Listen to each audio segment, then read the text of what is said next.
Bonjour à tous, je suis David Job, coach, consultant et formateur en performance corporate et familiale et fondateur des émissions Chronospace, des émissions où je reçois pour des interviews exclusives des professionnels de la gestion du temps et de l'espace qui nous font l'honneur de nous partager pour notre plus grand bonheur leurs outils et leurs recettes pour faire de ces deux dimensions nos meilleurs alliés.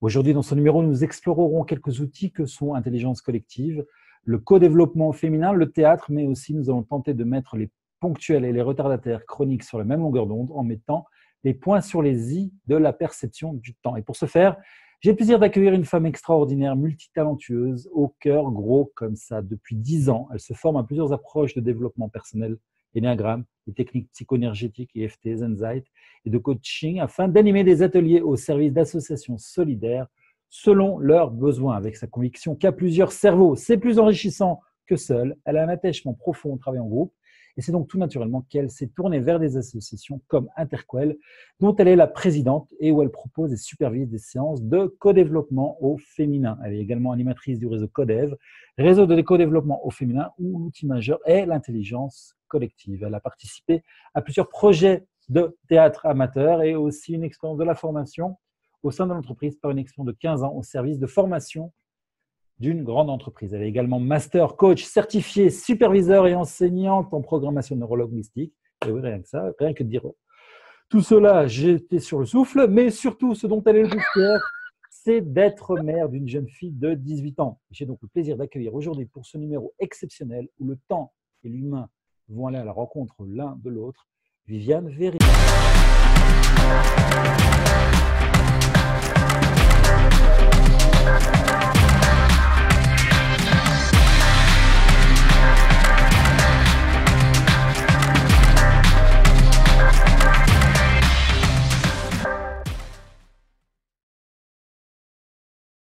Viviane, bonjour. Bonjour David, bonjour à tous. Quel plaisir de te voir et de parler à cet auditoire. Merci de m'accueillir. Eh ben, écoute, c'est un grand plaisir, plaisir partagé. Voilà, tu es une femme qui a énormément de talent, beaucoup un passé très intéressant. Tout ce parcours de comédienne, toutes ces émotions que tu décris, en quoi c'est important pour toi aujourd'hui? Alors aujourd'hui, il y a quelque chose du domaine du dépassement de soi. Il y a quelque chose de ce genre-là, c'est-à-dire d'oser, d'aller au-delà, d'essayer. Euh, j'ai animé des ateliers avec des jeunes ou avec des adolescents pendant plusieurs années, des ateliers où j'utilisais le théâtre aussi. On travaillait sur des fêtes de société, on travaillait sur des idées ou sur des événements qui sont passés en France. Et en fait, mon expérience m'a servi à les mettre en situation très souvent en disant tiens, je vais voir, ça va leur apprendre quelque chose. Et de construire, par exemple, un projet. J'ai travaillé avec des centres sociaux où on accompagnait des femmes à la prise de parole en public pour savoir se présenter à la recherche d'un emploi, par exemple. C'est quelque chose de difficile, par exemple, pour une personne qui n'a jamais travaillé dans une entreprise ou auprès de quelqu'un d'autre, d'aller se présenter, de dire je m'appelle je viens de là-bas. Surtout que quand on vient d'un endroit qui est pas très bien coté, d'une banlieue un peu qui a pas très bonne réputation, il faut l'assumer en fait. Faut arriver à incarner ça. Et les arts de la scène, le coaching, mon expérience m'ont permis de pouvoir dire à ces personnes-là, oui, tu peux le faire toi aussi. On va s'exercer, on va s'entraîner et on va le faire ensemble. Et on va pas te laisser tomber, on fait troupe à ce moment-là. Quand on a des personnes qui ont un projet, on y va. On n'a pas peur de dire, ça va pas être facile. Tout comme un projet, quand il faut apprendre des lignes de texte, quand il faut chercher une salle, quand on est derrière, qu'on a travaillé des mois et qu'on sait qu'on va jouer une seule fois, il y a de la frustration, toutes ces émotions, d'aller voir un employeur et puis de pas avoir de réponse. Voilà, le catalogue, on va dire, des émotions, ce à quoi les personnes peuvent être confrontées. Moi, je l'ai vécu dans d'autres circonstances ou d'une autre manière, mais du coup, ça met de la matière, ça met de la crédibilité, ça met du sens aussi pour ces gens-là, pour s'identifier, pour se dire ah oui, si quand je raconte mon histoire, les gens disent ah oui, tu as fait tout ça. On ne sait pas l'histoire des personnes qu'on a en face de nous en général. On pense que justement dans cette notion du temps, que la personne elle est arrivée elle-même tout de suite là, hop là, livrée avec sa vie, son histoire de vie, son magnifique caractère et toutes ces magnifiques évolutions qu'elle a faites. Eh ben non mon gars, ça prend du temps tout ça. Ça prend de l'histoire de vie, ça prend du frottement aux épreuves de la vie, ça prend des fois de l'électricité avec les autres, ça prend tout ça d'arriver là. Waouh! Je pense pas que je pense que je regarderai pas les comédiens de la même façon maintenant. Il y a l'avant Viviane Verret et après l'après Viviane Verret. Alors, tu as, et c'est la raison donc, pour laquelle j'ai le plaisir de te recevoir aujourd'hui, donné une conférence sur le thème de la perception du temps. Est-ce que tu peux nous en parler? Dans quel contexte tu l'as donnée? Quels sont les points clés de ta conférence? Et s'il y aura les moyens de la visionner, de te voir en live, par exemple. Alors, le réseau de co-développement au féminin dont je fais partie organise tous les ans une rencontre, un colloque avec des ateliers, des conférences et on choisit un thème qui va à la fois dans la vie personnelle, la vie professionnelle et on essaie de voir les différentes facettes de ce thème pour que ce soit aussi utile à la fois pour les personnes qui découvrent le co-développement au féminin et les personnes qui sont animatrices et qui peuvent aussi accompagner des groupes. Et l'année dernière, nous avions choisi Prenons le temps, ce thème-là. Il y a eu des intervenants qui ont parlé de l'instant présent, du côté méditatif. Une personne avait fait une démonstration de Qigong sur l'aspect énergétique, le lien avec le corps. On avait fait un atelier également sur le bullet journal, sur la gestion du temps dans l'agenda. C'était ludique. Voilà, il y a des différentes propositions. Et on avait commencé la journée avec une conférence. Prenons le temps du côté des perceptions avec cette idée. J'avais eu l'idée de voir cette phrase, prenons le temps, comme si le temps était un objet qu'on observe. Comme si j'observais ce concept-là, à quoi je le raccrocherais. Donc voilà, c'était le fil conducteur de la conférence, de regarder comment on perçoit chacun le temps, à quoi ça nous sert et de quelle manière on peut avoir à son profit des changements à faire de façon à se mettre le temps à notre service et non l'inverse, d'être dépendant du temps ou d'être rattaché à un temps qui ne nous convient pas. Et donc, ta conférence en elle-même, donc ça c'est le contexte global. Toi, tu as parlé précisément de quoi et est-ce que ça a été enregistré? Il y a eu un replay? Est-ce qu'on peut... Non, il n'y a pas de replay, ça n'a pas été enregistré, mais je vais la redonner. Okay. Tu m'as donné cette magnifique idée de travailler ça d'une autre manière, peut-être pour l'ouvrir à plus de monde. Et je te tiendrai au courant dès que je l'aurai redonné. Il faut que ce soit capté, enregistré. Je te dirai ça, mais je vais la refaire parce qu'en effet, il y a une vraie utilité, on va dire, de comprendre de quelle manière on construit cette représentation du temps. Et on la diffusera dans Chronospace, pourquoi pas? Ah yes, hein? Oui. Alors, est-ce que tu penses que le stress est lié à une mauvaise perception que l'on a du temps? Je pense que le stress, il y a différents niveaux de stress. Il y a des études très précises et des gens qui ont beaucoup travaillé sur cette notion du stress. Je vais un peu détourner cette question en disant aux gens, pensez à un moment où vous êtes bien, où vous faites quelque chose, où vous organisez votre planning, la journée, puis tout va bien. Tout va bien. Et d'un seul coup, d'où il vient ce stress? Quand le stress s'installe, il vient d'où? En général, souvent, ce sont des choses de l'extérieur qu'on perçoit, qu'on mouline soit dans sa tête, soit dans son impression. On a une émotion et ça s'accumule. Il peut y avoir un très bon stress. Par exemple, je reçois 90 personnes dimanche pour un repas de famille. Et donc, évidemment, il y a des gens qui viennent de loin. Je vais avoir beaucoup de choses à commander. Ça peut générer chez moi un certain stress. Jusqu'où je vais le laisser aller?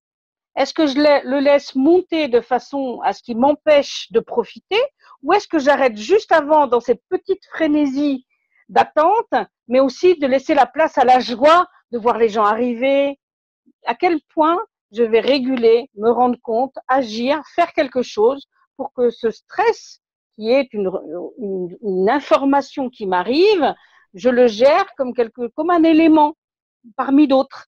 À quel point je vais le prendre en compte maintenant par rapport à quelque chose qui va survenir dimanche. Ça va être toute cette question du stress. C'est une évaluation en fait entre un état intérieur qui survient par un élément extérieur ou à l'intérieur de moi. Si je pense, par exemple, je suis toute seule et je pense, oh là là, au boulot, il se passe beaucoup de choses. En ce moment, il y a tout qui change. Et toute seule, et je vais me mettre la boutique à stress en route. Je sais très bien comment ça fonctionne. Je vais penser à des choses qui sont pas présentes et je vais générer un stress. Mais pourquoi je me fais ça? Pourquoi je me veux du mal comme ça? Voilà. Donc, cette question du stress était à partir de quel moment je m'en rends compte? Si je suis vraiment complètement dedans et que j'ai vraiment besoin d'aide extérieure, comment je vais aller la chercher? Le stress, ça parle toujours d'une information, d'un déclencheur qui est présent dans ma tête ou à l'extérieur. Dans ma tête, c'est aussi réel qu'à l'extérieur, hein, c'est pour de vrai. Hein. Quand je commence à imaginer combien vont coûter les réparations de la voiture, hein, et parce que je suis obligée de le faire, parce que sinon je peux pas bosser, bah, le stress, il est bien maintenant. Hein, c'est pas une vue de mon esprit, la facture, elle n'est pas encore là, mais ce que ça génère chez moi, ça existe bien. Donc voilà, à quel moment, à partir de quel moment je prends en compte cette information-là, comment j'y réagis maintenant pour pouvoir baisser un peu la pression. Et on sait très bien qu'à partir d'un certain niveau de stress, on ne peut plus agir. Ça bloque l'action. Donc à partir de quel moment je vais me rendre compte. Et dans tout mon propos, il y aura souvent cette idée de prendre conscience, mesurer, évaluer, se rendre compte, remonter en conscience les informations. Donc, c'est pas qu'une mauvaise perception du temps, en fait, c'est une mauvaise perception, c'est de se faire ce qu'on appelle vulgairement, on est en train de se faire un film, on est en train de s'imaginer des scénarios sans même les avoir validés, en fait. Finalement, c'est voilà. surtout ça. Ouais. Et le stress, c'est une réaction physiologique du corps. Donc, c'est une certaine chimie qui va monter malgré nous et qui peut redescendre. La bonne nouvelle, c'est ça. Hein. La question, c'est qu'est-ce qui fait qu'à un moment, on laisse s'installer? C'est-à-dire quelqu'un qui est stressé des jours et des heures et des jours, il y a vraiment qu'est-ce qui fait, comment on s'en rend compte assez tôt pour se dire, mais dans quel truc je suis là? De quoi je suis en train de en quoi je suis en train de me faire du mal? Cette prise de conscience-là, elle peut être difficile, elle peut prendre du temps, justement. Du temps. Ouais. Est-ce que tu as une montre? Eh ben non, j'en ai pas, j'en ai jamais eu, jamais. Je suis quelqu'un en général à l'heure et j'ai une très bonne perception du temps. Euh, le temps, c'est une perception qu'on a construit en fait mentalement et pour chacun ça peut être différent. Moi j'ai une très bonne notion des distances parce que ça marche aussi. Hein, on mentalise cette notion du temps aussi par rapport à un point de départ, à un point d'arrivée. On apprend ça tout petit pour aller à l'école, pour aller jusqu'à la boîte à pain. On sait qu'il va falloir 4 pas. On sait combien de temps ça va prendre. Le temps dans la salle de bain, de se brosser les dents. On a un repère mental, en fait, des notions du temps qu'on construit très tôt dans notre vie. Et pour certains, il se construit avec des informations un peu erronées à cause de l'environnement. Si maman répète tous les jours dépêche-toi, dépêche-toi, dépêche-toi, on le sait, Eric Berne, avec l'analyse transactionnelle, a très bien développé ce modèle des messages contraignants qu'on a parfois dans l'éducation sans s'en rendre compte, les parents, on essaie de bien faire, donc on construit une certaine représentation du temps qui va nous conditionner une bonne partie de la vie, jusqu'à ce qu'à un moment, on regarde en quoi c'est un problème pour nous et comment on va pouvoir agir sur cette perception qu'on a. Donc moi, j'ai pas de montre, je suis rarement en retard et mon tempérament fait que, en général, j'étais en avance et même voire très en avance. Et c'était plus un signe d'anxiété une recherche de contrôle, c'était pas obligatoirement une bonne chose, contrairement à ce qu'on peut penser. Et c'est là où la perception du temps, elle prend tout son sens. Une personne qui est toujours en retard, c'est pas obligatoirement une mauvaise chose pour elle, parce que peut-être c'est une manière pour elle de se respecter dans le rythme de quelque chose d'autre. Une personne qui est trop en avance, ça peut être un signe d'anxiété. Elle arrive avant pour avoir le contrôle sur ce qui va se passer. Comme ça, elle a le temps. Elle sait ce qui va se passer. C'est elle qui maîtrise.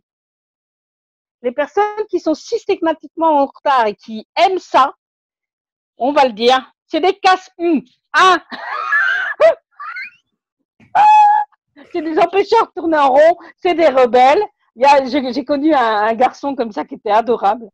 Il était toujours en retard, mais du même nombre de minutes. Quoi qu'il fasse, il avait toujours exactement 12 minutes de retard. Il regardait, il arrivait, il disait « Ah, j'ai respecté mes 12 minutes ». Mais c'était une manière pour lui d'être conforme à ce qu'il pensait de sa manière d'arriver. Voilà. Et c'est très, très drôle quand on demande aux gens à partir de combien de temps tu penses que tu es en retard. Pour les anxieux, s'ils n'arrivent pas à une demi-heure à l'avance, ils sont en retard déjà. Pour une personne qui est très stressée, si elle arrive à l'heure, c'est pas bon.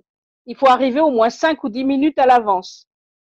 Pour une personne qui a une gestion du temps, qui manque de repères parce qu'elle est toujours passionnée de tout, elle veut bien faire, elle a un souci toujours très positif, eh ben elle est en retard de 9 heures, de 15 minutes, mais elle se dit c'est normal, c'est comme d'habitude.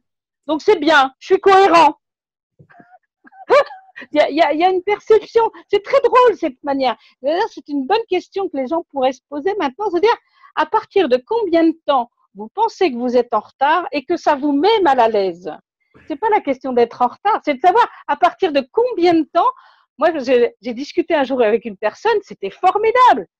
Elle arrive, justement, je donnais une conférence, elle arrive avec 15 minutes de retard par rapport au début. Et donc, je m'arrête, je blague, je l'inclus, j'ai dit, on souhaite la bienvenue à une telle, etc. Et puis, elle me dit, je suis presque à l'heure. Ah, ça m'a fait beaucoup rire, j'ai trouvé ça tellement adorable. Elle avait 15 minutes de retard. Moi, j'avais déjà commencé et j'avais 40 minutes de conférence. Donc, sur 15 minutes pour 40 minutes de conférence, c'était énorme pour moi ce qu'elle avait loupé. Et elle me dit, je suis presque à l'heure. J'ai trouvé ça extraordinaire. Je me suis dit, voilà, cette perception du temps, pour elle, elle avait 15 minutes de retard, mais elle était presque à l'heure. Donc, son sentiment d'être à l'heure n'avait rien du tout à voir avec le mien. Ah, c'est génial d'avoir une entrée comme ça en conférence sur la perception du temps. En tout cas, c'est un cadeau qui est venu du ciel. Alors, je réagis à ce que tu disais. Moi, je propose que les gens qui nous regardent laissent des commentaires en fait sur cette vidéo. Et en reprenant ta question, à partir de quel moment ils considèrent que d'abord qu'ils répondent d'abord s'ils sont plutôt du style anxieux à arriver en avance ou plutôt du style à être en retard, et s'ils sont dans les systématiquement en retard. Qui nous laisse. Tiens, ce serait intéressant de savoir à partir de quel moment il commence à considérer que c'est peut-être un peu exagéré. Ce serait intéressant de savoir. Alors, le temps n'est pas une notion que l'on parcourt, mais où l'on s'arrête. C'est une phrase que tu m'as sortie quand on a préparé l'interview. Et est-ce que tu peux développer? Ouais, ça fait partie aussi de la conférence et d'un travail aussi que les gens peuvent faire. Là, maintenant, ça serait cette idée maintenant, quand vous avez un projet ou si vous en avez un en ce moment qui vous tient à cœur, quand vous pensez à ce projet-là, à quoi vous pensez en premier? Est-ce que vous pensez à quelque chose à venir? Est-ce que vous pensez à quelque chose du passé par rapport à une expérience? Je vais prendre un exemple. Par exemple, je prépare mes vacances pour le mois d'août. Est-ce que je vais penser à la rentrée en me disant il faut qu'on soit rentré à telle date et il faut que sur mon budget du mois de décembre, il me reste de l'argent pour faire les cadeaux de Noël. J'aimerais bien qu'à la rentrée, je sois bronzée, donc en mois d'août, il faudra qu'on parte à tel endroit. Voilà, ça, c'est quelqu'un va penser au-delà de l'événement. Ou alors, je veux dire, l'année dernière, on était allé en Grèce. Moi, j'avais pas trop aimé. L'année dernière, je me souviens, je m'étais dit que la Crète, ça pourrait être sympa, mais finalement, on n'y a pas été. Puis là, j'ai une copine de bureau. Elle est partie en Italie. Ah oui, c'était qui déjà? Elle m'en a parlé. Voilà. On va aller chercher de l'information. Ou alors, Ah oui, la semaine dernière, j'en ai parlé avec Charles. Et puis Charles, il avait envie. Voilà, on va aller chercher des informations dans le passé et puis on va les rapatrier aujourd'hui. Le temps, c'est une notion, c'est maintenant. On s'arrête maintenant et on observe une information qui s'est percée quelque part dans notre vie, soit avant, soit après. Et par exemple, pour un entrepreneur ou quelqu'un qui commence un projet, si on transpose cet exemple des vacances, j'ai envie de développer une affaire. Est-ce que je vais penser à mes échecs passés? Est-ce que je vais penser à tous ces gens qui n'ont pas réussi autour de moi? Est-ce que je vais penser à ce que disait la tante Ida au repas de mariage du petit Maxime? La tante Ida, elle disait: oh là là, les jeunes aujourd'hui, ils ont des idées farfelues, ils font quand même bien n'importe quoi. Et puis moi je suis jeune et puis je l'aime bien la tante Ida, alors je voudrais qu'elle garde une bonne image de moi. Et tout ça, ça tourne dans ma tête, tout ce que j'ai entendu, tout ce que j'ai perçu du passé. Ou alors, est-ce que je vais penser, ah oui, un jour, je le ferai, j'ai une super idée, je suis sûre que ça va marcher, mais pas tout de suite, hein, parce qu'avant, j'ai d'autres choses à faire. Donc, plus tard, hein, là, oh oui, mais avant la fin de ma vie, quand, dès que je peux, hein. Oui, mais après, ah non, mais là, à la rentrée, non, il y a les enfants. Ah oui, puis après, à Noël, en fait, je commencerai quand j'aurai un peu d'argent de côté, quand j'aurai libéré du temps, je commencerai quand je serai sûre de mon idée. Et puis, mais c'est sûr, ça va fonctionner parce que mon idée, elle est géniale. Ah, la première action, elle n'est pas posée, hein. Dans les deux cas de cette perception du projet, on est ramené sur des informations qui ne nous servent pas maintenant. L'information qui va nous servir maintenant, et les entrepreneurs qui réussissent ou ceux qui commencent un projet et qui réussissent, quand je dis réussissent, je ne suis pas en train de parler de milliers de dollars ou de milliers de clients. Non, non, non. Je parle juste de quelqu'un qui a commencé un projet, par exemple, ne serait-ce que organiser une réunion avec l'équipe pour faire le bilan. La personne, elle a pris son agenda tout de suite. Elle a fait 1, 2, 3, go, je prends l'agenda et j'organise ma réunion. C'est-à-dire que c'est là où je dis que le temps et le projet, cette notion du temps, c'est quelque chose qu'on parcourt maintenant. Et de maintenant, on va aller chercher les informations qui nous sont utiles. Parce que tout ce qui nous pollue la tête, l'envie, les émotions, allez, on met ça de côté, on balaye un peu.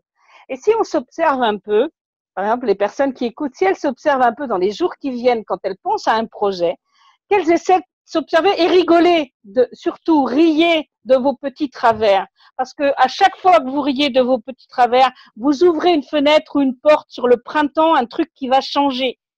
C'est pas l'hiver d'un truc, non, c'est le printemps, ça pousse, il y a de nouvelles idées qui poussent. À chaque fois que vous décelez chez vous quelque chose qui est en train de changer, dont vous prenez conscience, souriez à vous-même. Faites-vous ce compliment de dire, ah, je viens de le voir. Ah ouais, c'est vrai que j'ai l'habitude de penser comme ça. Ah, c'est vrai. Moi, quand je commence un truc, je suis toujours en train de penser à tout ce que j'ai fait de mal avant. Ah oui, voilà, la prise de conscience, le fait de s'observer, ça prend du temps aussi, hein, d'observer comment il fonctionne. Moi, d'avoir observé, par exemple, que ma zone de sécurité, c'était au moins une demi-heure avant un rendez-vous, je me suis questionnée sur qu'est-ce qui m'angoissait, pourquoi c'était si important que j'arrive pas en retard.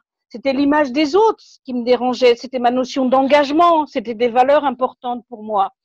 Par contre, à un moment, je me suis dit, c'est pas la meilleure manière d'être fidèle à moi-même. Peut-être qu'il y en a d'autres.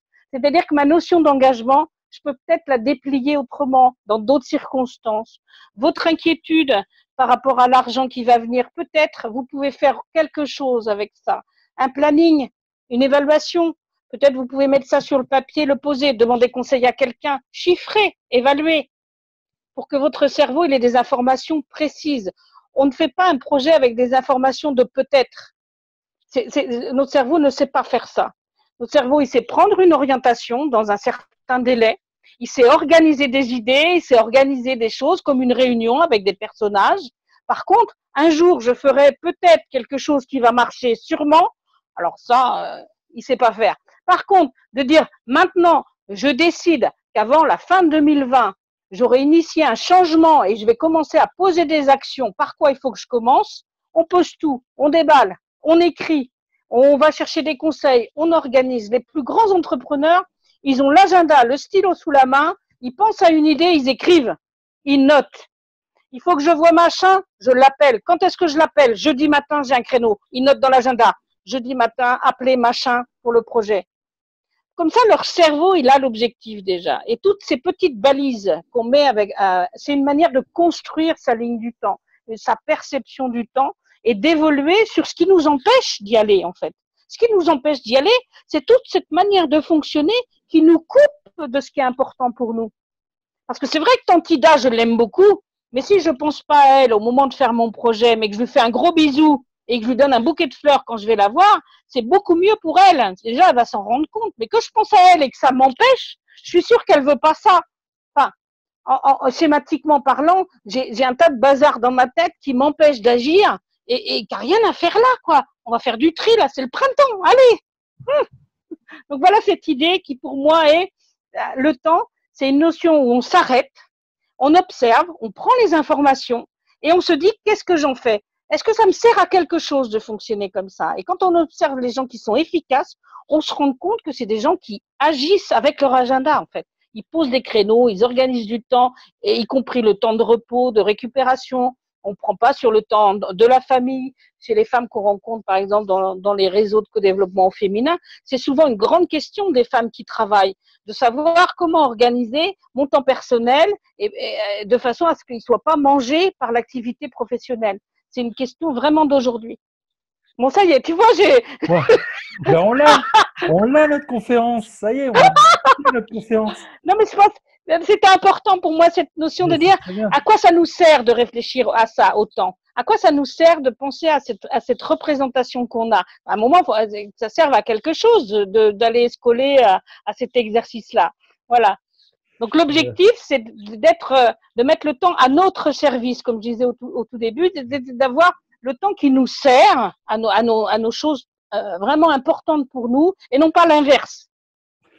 Donc, je résume, Viviane Véry ne raconte pas la croyance limitante, ne raconte pas la procrastination, mais vit la croyance limitante, vit la procrastination.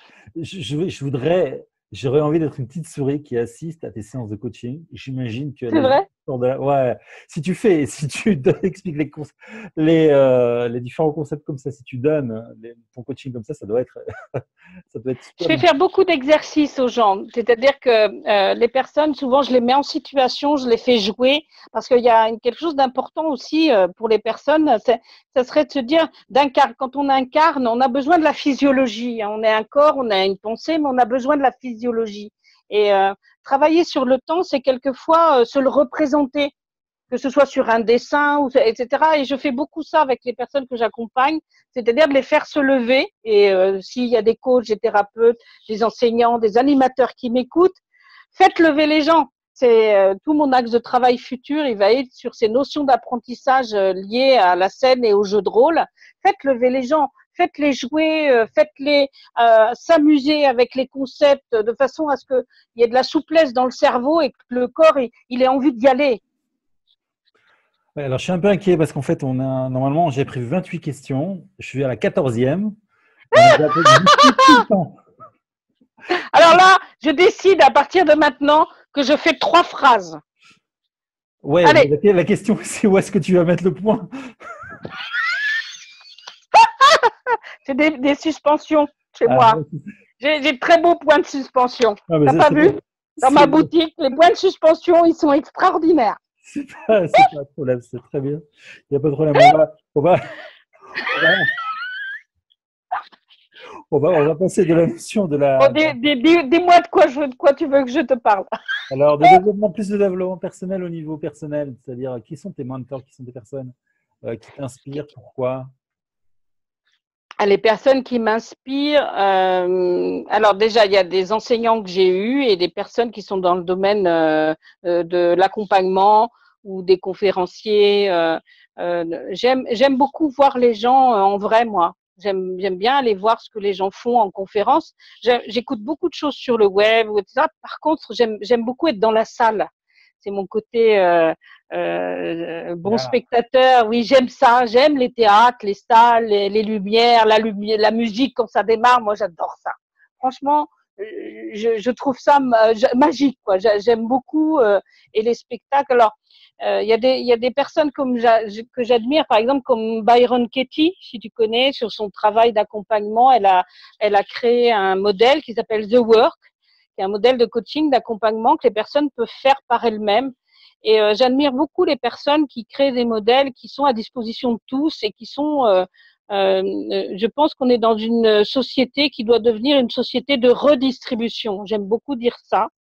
Une société de redistribution, ça veut dire que tout un chacun a des choses disponibles et Byron Katie, elle a offert des conférences à Paris où le prix d'entrée c'était 39 € par exemple.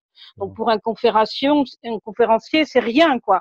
Et donc voilà, ces personnes qui mettent à disposition leur temps, leurs compétences pour que ce soit diffusé au plus grand nombre, ça me touche beaucoup. Je suis une grande admiratrice de Joe Dispenza que j'ai vu sur scène parce que je trouve qu'il a une présence au-delà d'être un homme assez séduisant quand même, assez agréable à regarder, ce qui ne gâche rien quand on regarde quelqu'un pendant 3 heures. Hein, s'il est agréable à regarder, c'est quand même mieux. Je suis allée rencontrer Richard Bandler, Paul McKenna à Londres. J'avais envie de voir les gens quand ils exercent leur art. J'admire leur travail, leur carrière. J'aime pas tout, hein, mais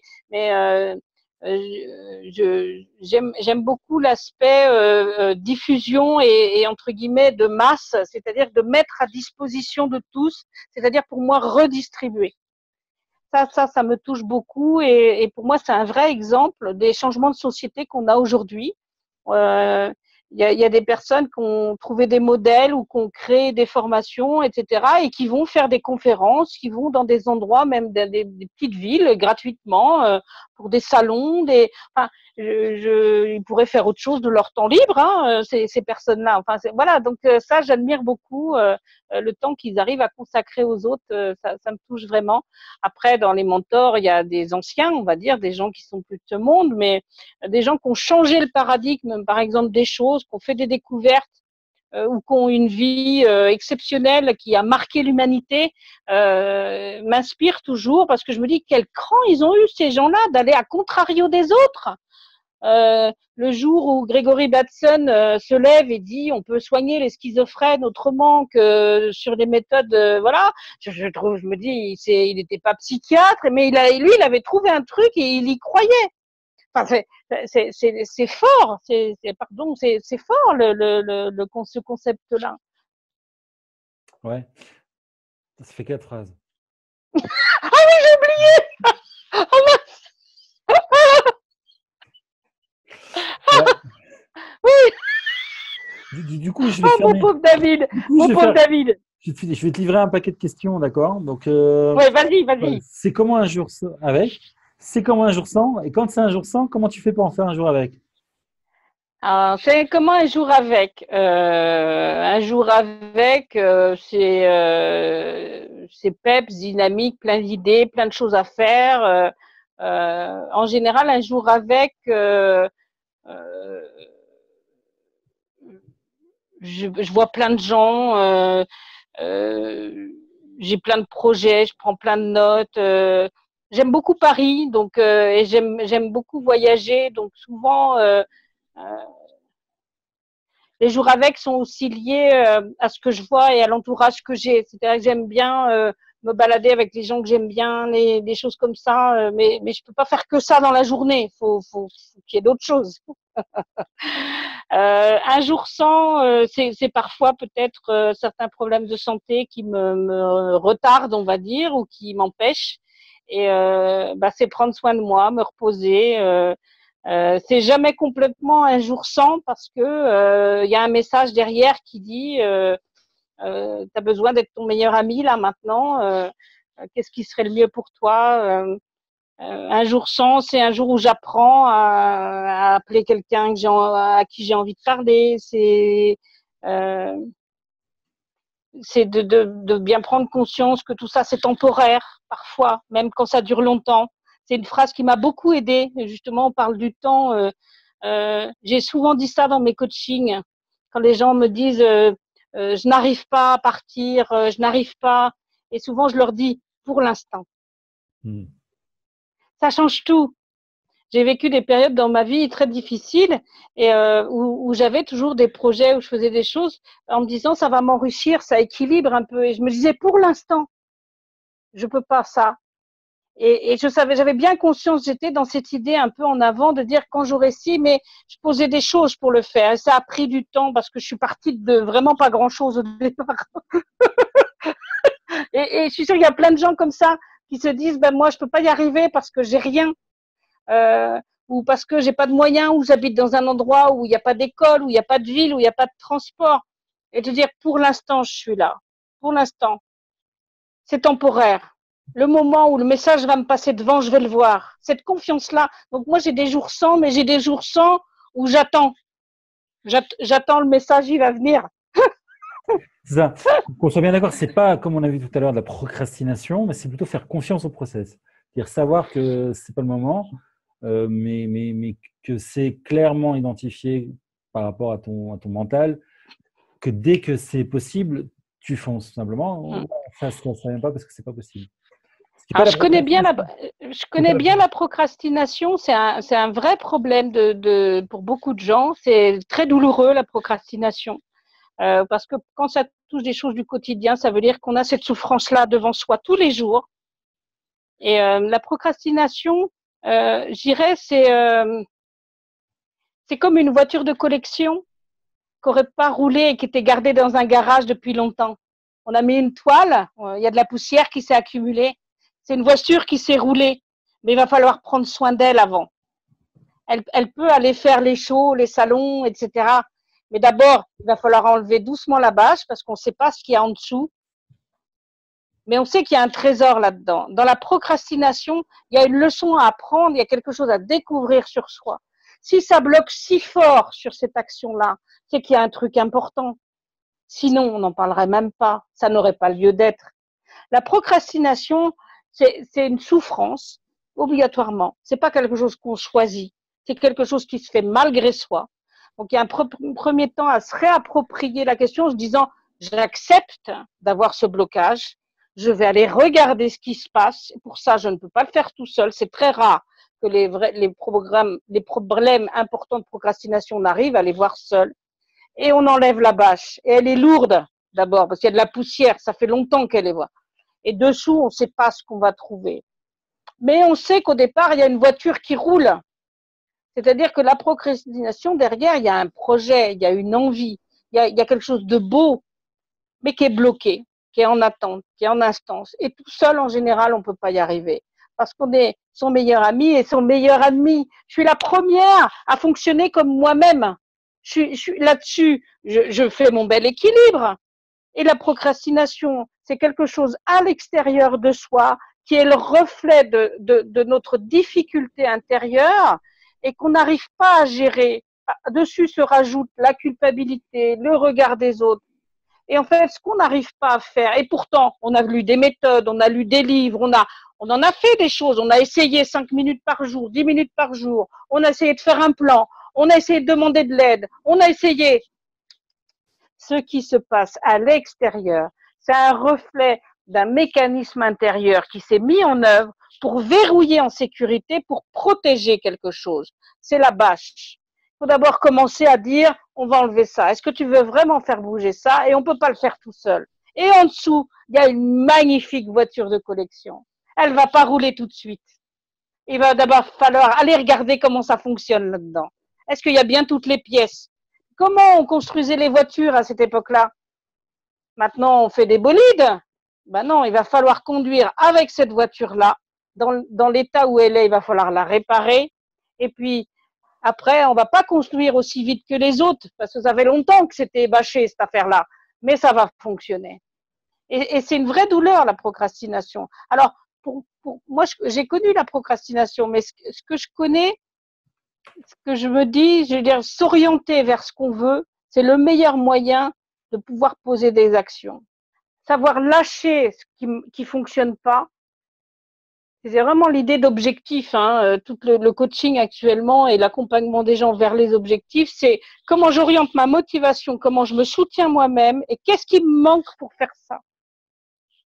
C'est un sacré truc, ça, hein. Si je veux tellement ce changement-là, comment ça se fait qu'il est pas en route déjà? Si c'était juste une question de poser des actions, bah, on a des émotions, on a une histoire, il s'est passé des choses, on croit à beaucoup de choses sur la vie, on n'est pas une mécanique. Euh, euh, Certains disent, le mois prochain, je fais ça et hop là, mais parce que ils ont des ressources, des moyens, la santé, j'en sais rien. Mais pour d'autres, c'est pas la plupart des gens, ça se passe pas comme ça, hein. Ils n'ont pas les ressources, ils n'ont pas les moyens. Et il va falloir y aller petit à petit, hein. Wow. Bon, je ferai plus jamais 3 phrases. C'est pas possible. Non, Faut le savoir. c'est pas grave parce que tu décris ça de façon tellement, tellement bien, tellement imagée que je l'ai dit plusieurs fois, c'est vrai, c'est pas de la flatterie ni rien du tout. C'est très sympa, c'est une vision très, très, très belle et on comprend tout à fait du coup, on comprend, on imagine bien. C'est pas du tout la même chose que quelqu'un qui parle de la progression en disant, au lieu de faire les trucs demain, tu les fais aujourd'hui, que quelqu'un qui compare ça, comme tu viens de le faire si bien avec cette bâche, l'image de la bâche sur la voiture, etc.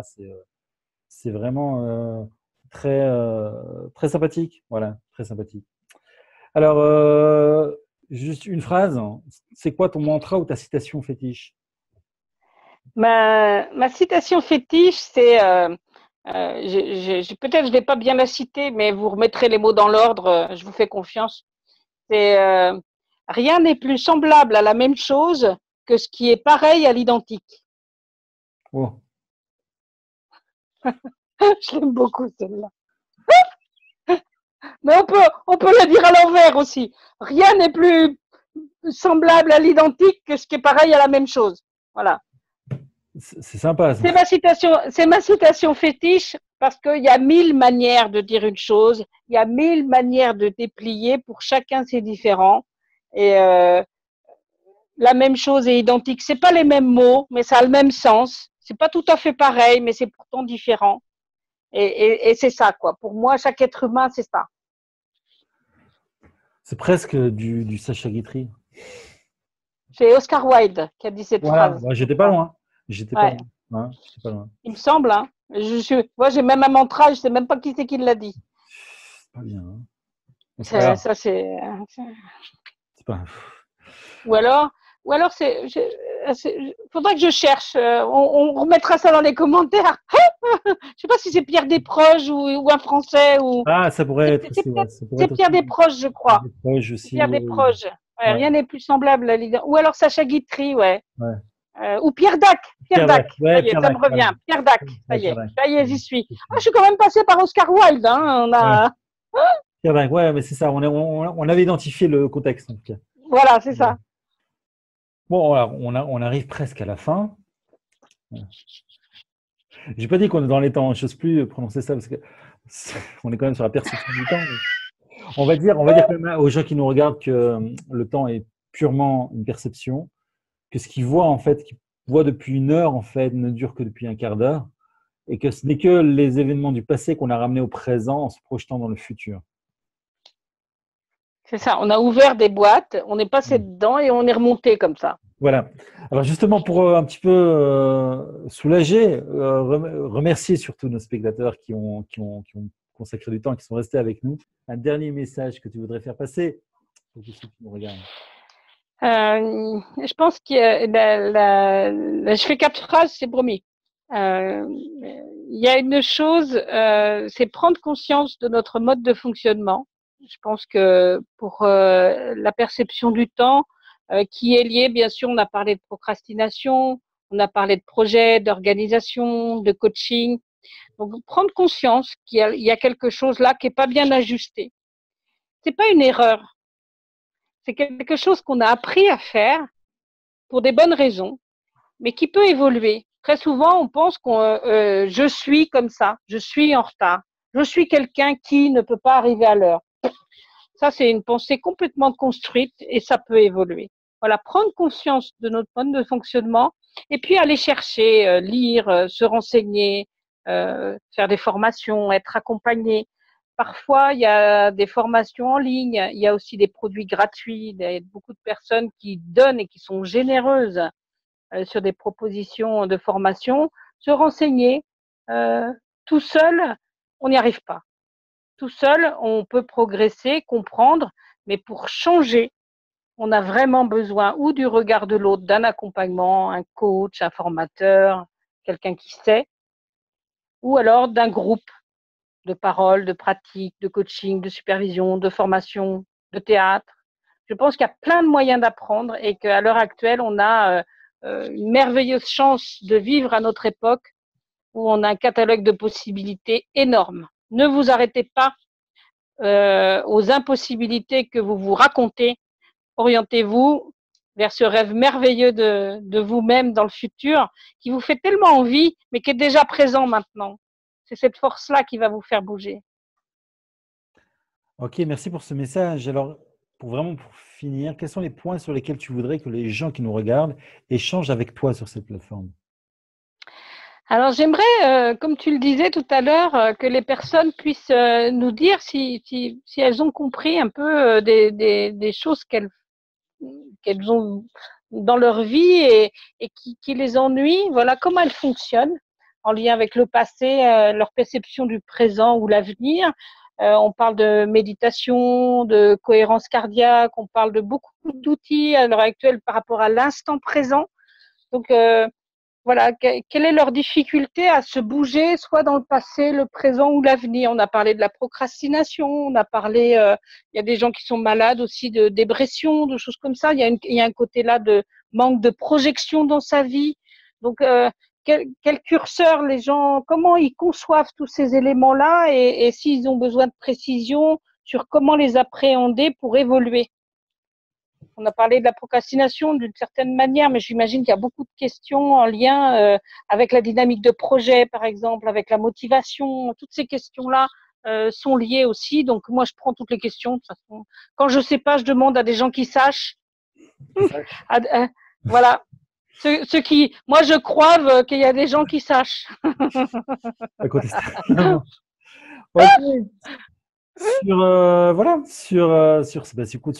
Sur cette proposition-là, je propose qu'on en reste là, Viviane. Sur ces énormes moments, c'est des éléments très forts qu'on a vécu aujourd'hui. On a vécu aujourd'hui beaucoup de générosité, de spontanéité, d'émotion, de cœur aussi, de bienveillance. Beaucoup de phrases, de grandes phrases, mais c'est des phrases de quelqu'un qui avait besoin de beaucoup partager sa générosité et ses émotions. Voilà, c'est un grand moment. Donc, n'hésitez pas effectivement, outre donc ces différentes choses que Viviane vous a demandé de partager, qu'est-ce que vous avez pensé? Comment est-ce que cette émission vous a fait vibrer? Quelles émotions vous avez ressenties? Si ce n'était pas bien aussi, dites-le, il n'y a pas de problème, puisque ça nous permet aussi, nous, de nous améliorer, de vous proposer chaque fois des émissions qui sont encore meilleures. Voilà. Et puis nous vous remercions. En tout cas, Viviane, un grand merci d'avoir été avec nous ce soir. Et voilà. Et à bientôt. Bonne chance pour tes projets. Et voilà. Et bonne chance à tous. Et voilà. Et prenez les choses avec amour, bienveillance et générosité, comme Viviane a su montrer qu'il fallait le faire. Merci beaucoup. Au revoir. Chronospace, votre émission qui remet le temps à sa place. Au revoir.